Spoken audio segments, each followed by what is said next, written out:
Prepare to be chilled as real people share their unsettling encounters with the unknown. Yosemite National Park is the epitome of natural beauty. Towering granite cliffs, cascading waterfalls, ancient forests. For thousands of visitors each year, it's a place of awe and tranquility.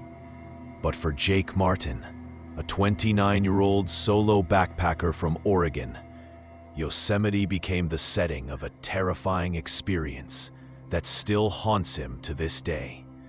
Jake had always been drawn to solitude in nature. In late October, he set out on a 3-day solo hike into the less-traveled parts of Yosemite's wilderness. The autumn air was crisp, the trails were nearly empty, and the landscape was painted with orange and gold. He pitched his tent in a remote area near Cathedral Lakes, far from any established campsites. The first night was peaceful, but as the sun dipped below the horizon and darkness enveloped the forest, Jake began to feel uneasy. He couldn't explain it. He'd been on dozens of solo trips, but something about this place felt off.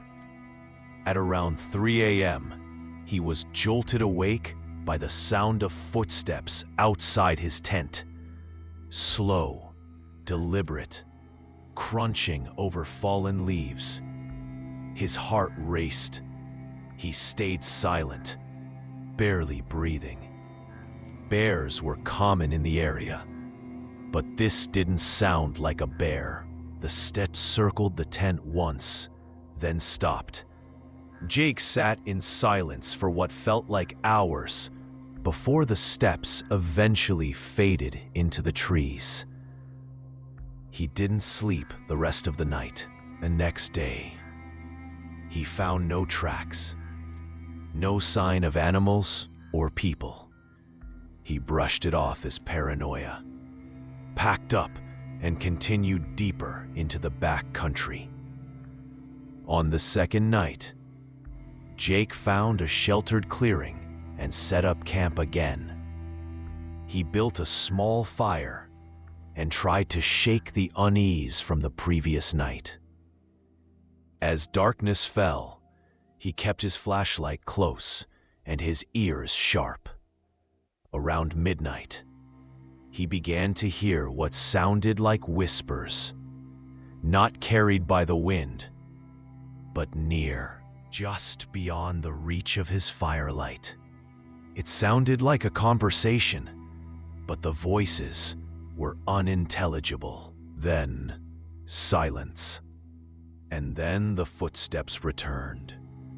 This time, Jake emerged from his tent with a flashlight, shouting into the trees. Nothing. The forest was still. Then he saw it. 2 glowing eyes, low to the ground, reflecting back at him from behind a tree. They were too far apart for a raccoon, too low for a deer. They didn't blink. They didn't move. They just watched. Jake backed into his tent and didn't dare close his eyes until dawn. The next morning, he hiked back to civilization in record time, not stopping once. When he finally reached a ranger station, he reported the incident. The ranger took notes but said it was likely a bobcat or mountain lion. But Jake knew what he saw wasn't a mountain lion. It was standing upright. When he later shared his story online, several people mentioned an old Yosemite legend about a shadow figure known only as the Watcher. Some say it's a spirit tied to the land. Others believe it's something far more ancient. Whatever it was, Jake is certain he wasn't alone out there.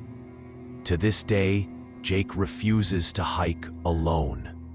He still loves the wilderness, but says, "Yosemite reminded me that some places aren't meant to be explored alone. And maybe, just maybe, something out there is watching, waiting." Would you go into the woods alone, knowing stories like this?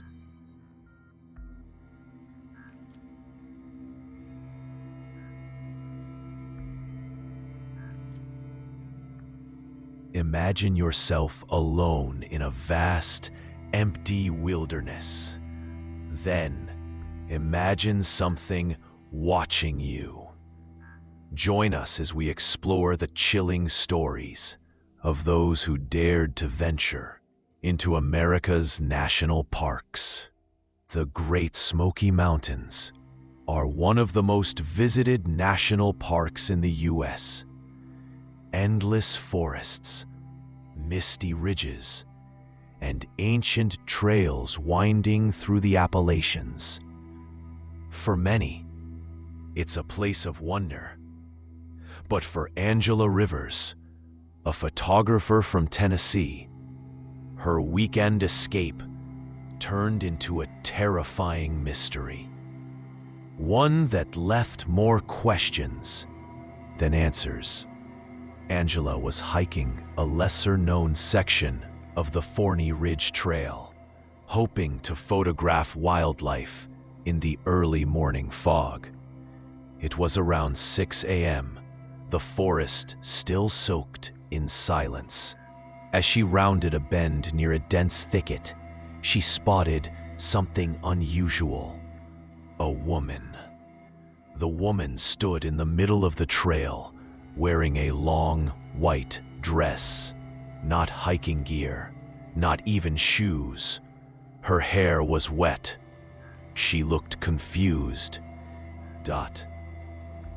Staring at Angela with wide eyes, before silently turning and walking into the fog. Angela called out, but the woman didn't respond. Concerned she might be hurt, Angela followed her for about a minute into the trees. Then, nothing. The woman was gone. Angela searched for 10 more minutes before giving up. When she returned to the trail, a park ranger had just arrived, checking for banner activity. She mentioned the woman she saw. The ranger grew quiet. "Can you describe her?" he asked. Angela described the woman's appearance, the dress, the wet hair, the dazed look. The ranger nodded slowly, then said something that chilled her to the bone. "You're not the first person to see her." He explained that over the years, multiple hikers had reported seeing the same woman, always in the early morning, always silent, always vanishing into the woods. One report from 1994 involved a group of teenagers who saw the woman from a distance and thought she was in distress. But when they approached, she turned and simply faded away into the mist. Some say she's the ghost of a woman who vanished in the 1930s, possibly drowned in the nearby stream. Others believe she's something more sinister, a lure.